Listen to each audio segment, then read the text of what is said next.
Hello students, welcome back to my YouTube channel official GSS classes.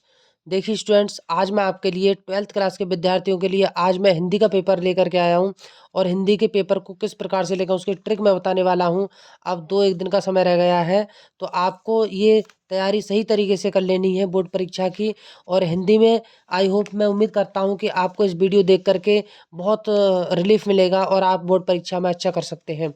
तो देखिए, आज मैंने 2023 बोर्ड परीक्षा के लिए एक पेपर बना दिया है इंटर वालों के लिए। इस परीक्षा में बोर्ड पेपर जो आएगा वो इसी में से आएगा विद्यार्थियों। आपको सिर्फ करना है कि आपको एग्जाम में अच्छे तरीके से जो क्वेश्चन मैं बता रहा हूँ उनका आपको रिवीजन कर लेना है, उनको रिवाइज कर लेना है अच्छे तरीके से।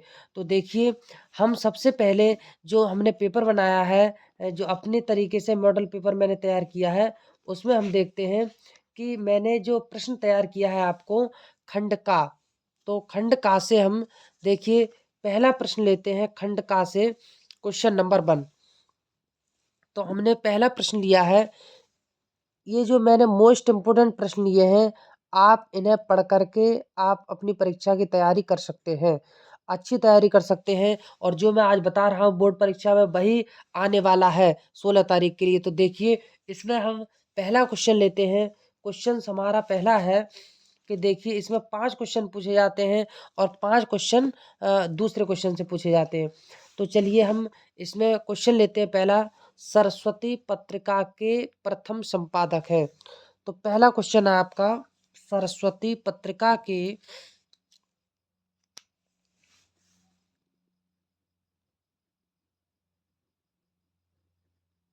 सरस्वती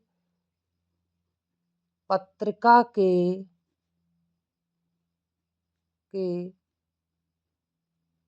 प्रथम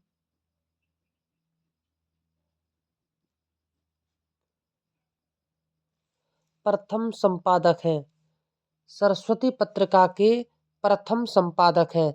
तो देखिए, आपको इसमें 4 विकल्प मिलेंगे।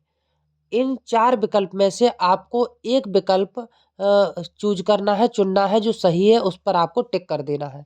तो मैं इसके 4 विकल्प नहीं दूंगा आपके लिए, इसके मैं सिर्फ आंसर दूंगा आपके लिए। इसका जो उत्तर रहेगा आपका उत्तर, तो आपको 4 विकल्प याद नहीं करने, सिर्फ एक विकल्प याद करना है। इसके हैं श्याम सुंदर दास। कौन है इसके आंसर? इसका लिखेंगे हम श्याम सुंदर दास। ये हो गया इसका आंसर, श्याम सुंदर दास। तो प्रश्न था सरस्वती पत्रिका के प्रथम संपादक है, तो आपका आंसर है श्याम सुंदर दास। अगला प्रश्न लेते हैं, प्रश्न नंबर 2। देखिए, बोर्ड परीक्षा में आपसे ये 10 प्रश्न पूछे जाएंगे। ये 10 प्रश्न पूछे जाएंगे, एक एक नंबर के होंगे। तो आपको ये 10 नंबर अच्छी तरीके से तैयार कर लेने हैं।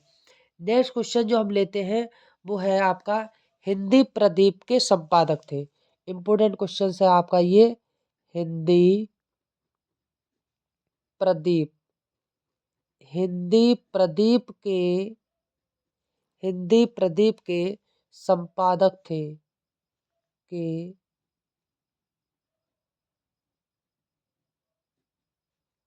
हिंदी प्रदीप के संपादक थे। तो इसमें फिर आपको वही 4 ऑप्शन मिलेंगे। देखिए, ऑप्शन कौन कौन से हैं मैं आपको बता दे रहा हूँ और इसमें से उत्तर मैं लिख दे रहा हूँ। तो ऑप्शन आपके हैं वही, हिंदी प्रदीप के संपादक थे प्रताप नारायण मिश्र, बालकृष्ण भट्ट, तीसरा राधाचरण गोस्वामी, चौथा है बद्री नारायण चौधरी प्रेमगन। तो इसमें आप आंसर लिखेंगे बालकृष्ण भट्ट। इसमें जो आपका आंसर है वो है हमारा कृष्ण बालकृष्ण भट्ट। ये आपका आंसर है। नेक्स्ट क्वेश्चन हम लेते हैं, अगला प्रश्न लेते हैं, काशी नागरी प्रचारणी। प्रश्न नंबर 3। प्रश्न नंबर आप ले लीजिए 3। प्रश्न नंबर 3 पे है, काशी नागरी प्रचारणी। काशी नागरी प्रचारणी, काशी नागरी प्रचारणी सभा की स्थापना की थी। सभा की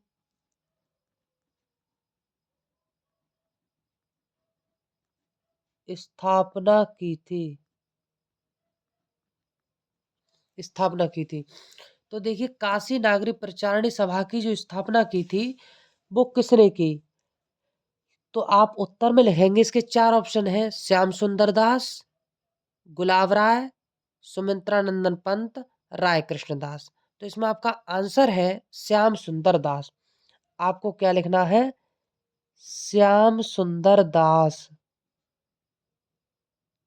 श्याम सुंदर दास, ये आपका आंसर हो गया। तो ये आपके तीन प्रश्न आपके हो चुके हैं। अगला है, ब्राह्मण पत्रिका के संपादक थे। इंपोर्टेंट क्वेश्चन है आपका, प्रश्न नंबर 4 जो भी है, ब्राह्मण पत्रिका के ब्राह्मण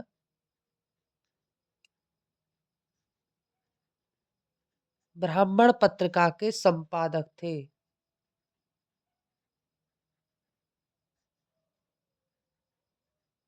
ब्राह्मण पत्रिका के संपादक थे।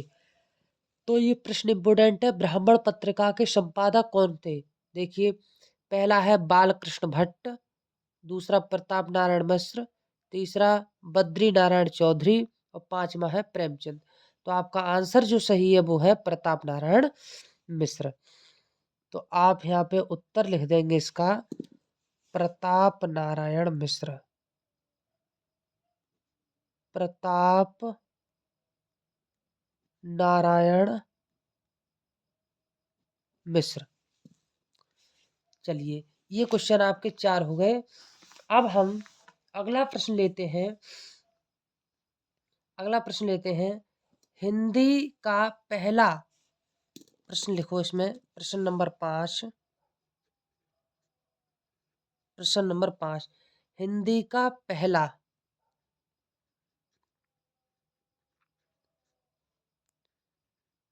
हिंदी का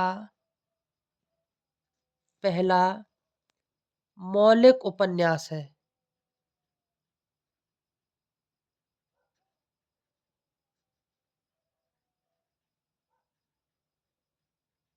पहला मौलिक उपन्यास है, ठीक है।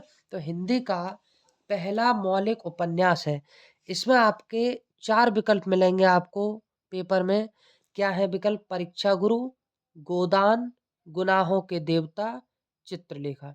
तो आपको लिखना है परीक्षा गुरु। आपका जो आंसर है इसमें वो लिखा जाएगा आपका परीक्षा गुरु। ये परीक्षा गुरु आपका हो गया आंसर। नेक्स्ट क्वेश्चन हम लेते हैं, क्या भूलूं क्या याद करूं की रचना है। प्रश्न नंबर आपका 6, क्या भूलूं क्या याद करूं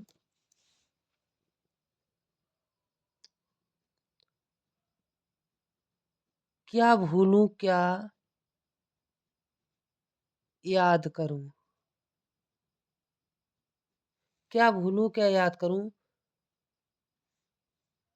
की रचना विधा है। की रचना विद्या है।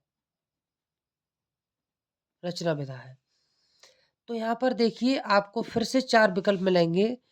प्रश्न है, क्या भूलूं क्या याद करूं की रचना विधा है। तो संस्मरण, दूसरा डायरी, तीसरा आत्मकथा और चौथा है यात्रा व्रत। तो आपका आंसर इसमें सही रहेगा आत्मकथा। ये आपका आत्मकथा, ये इंपोर्टेंट है। ये हो गया आपका कंप्लीट। अब देखिए, हम नेक्स्ट क्वेश्चन लेते हैं, जो बोर्ड परीक्षा में आने वाला प्रश्न है वही प्रश्न हम लेते हैं। ये है प्रश्न इंदुमती। वैसे इतना इम्पोर्टेंट नहीं है, लेकिन हम आपके लिए प्रश्न नंबर 7 पे क्वेश्चन लेते हैं हम। चलिए, प्रश्न नंबर 7 पे क्वेश्चन लिखिए आप, सरदार पूर्ण सिंह किस युग के लेखक हैं।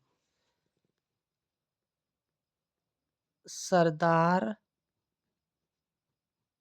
पूर्ण सिंह किस युग के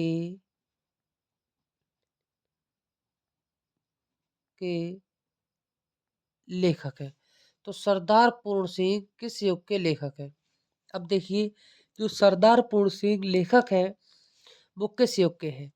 तो इसमें उत्तर में 4 विकल्प मिलेंगे आपको।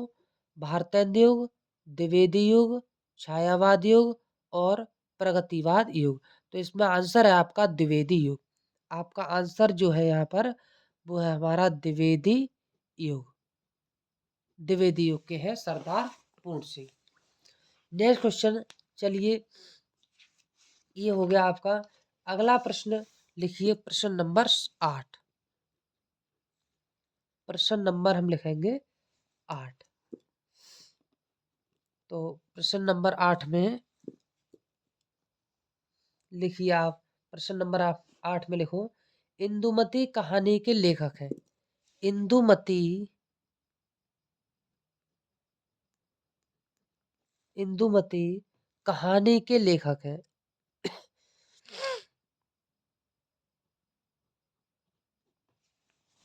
इंदुमती कहानी, इंदुमती कहानी के लेखक हैं। इसमें मैंने पूरा पेपर आपको दिया है, इस पूरे पेपर की आप अच्छे तरीके से तैयारी कर लेंगे। तो इंदुमती कहानी के लेखक हैं। इसमें आपके 4 ऑप्शन हैं। वृंदावन लाल वर्मा, दूसरा है किशोरी लाल गोस्वामी, अज्ञे और प्रेमचंद। तो यहाँ पे जो आंसर आपका सही है वो है किशोरी लाल गोस्वामी। किशोरी लाल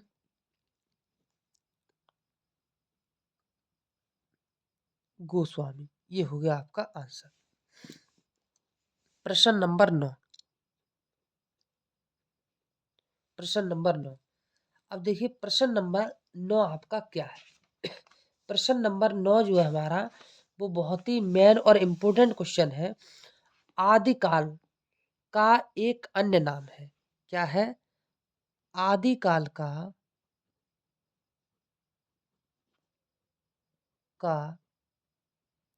एक अन्य नाम है।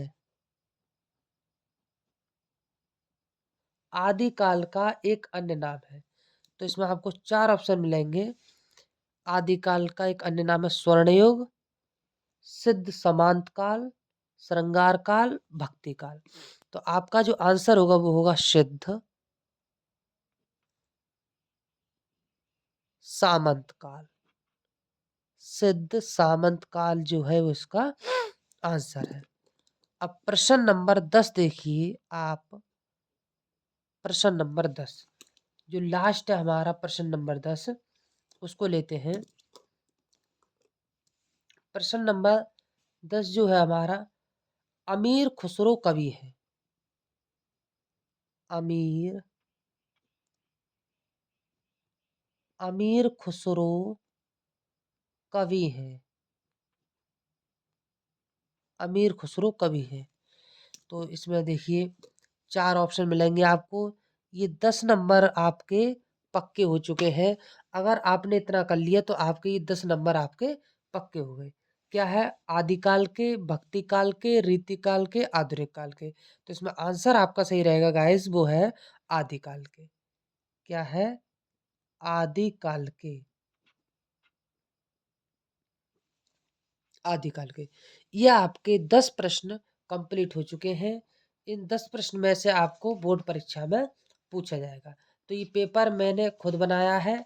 इस पेपर को बहुत ही इम्पोर्टेंट पेपर बनाया है मैंने। और इस पेपर को आप पढ़ करके अच्छे तरीके से एग्जाम में आप अच्छे मार्क्स ला सकते हैं। अब देखिए, ये प्रश्न पहला आपका, पहला और दूसरा कंप्लीट हो गया। तो इसमें आपको 10 प्रश्न मिले, जिन 10 प्रश्नों के आंसर आपने अच्छी तरीके से यहाँ पर लिख दिए। अगला हम नेक्स्ट क्वेश्चन जो है हमारा वो लेते हैं भाई। गद्यांश से आता है वो शब्द आया ये जो आया है वो आया है हमारा गद्यांश। गद्यांश पर आधारित प्रश्न।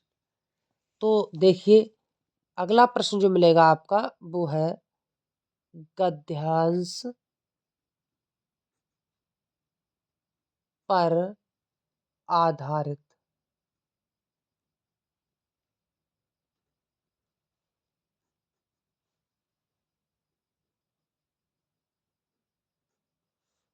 गद्यांश पर आधारित प्रश्न।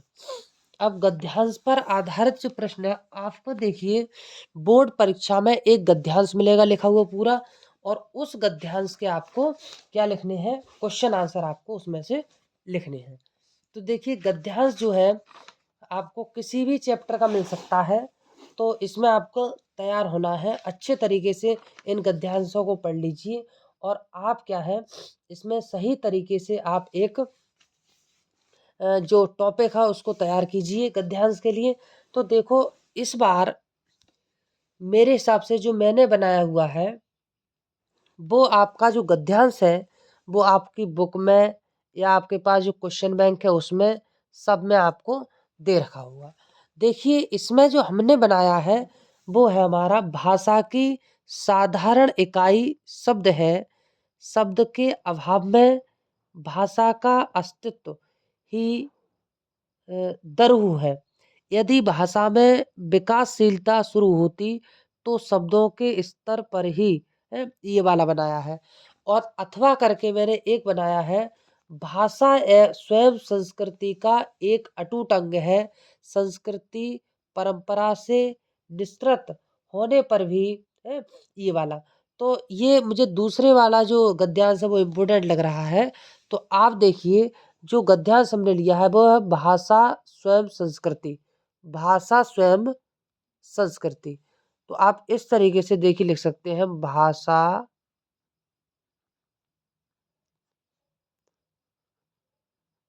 स्वयं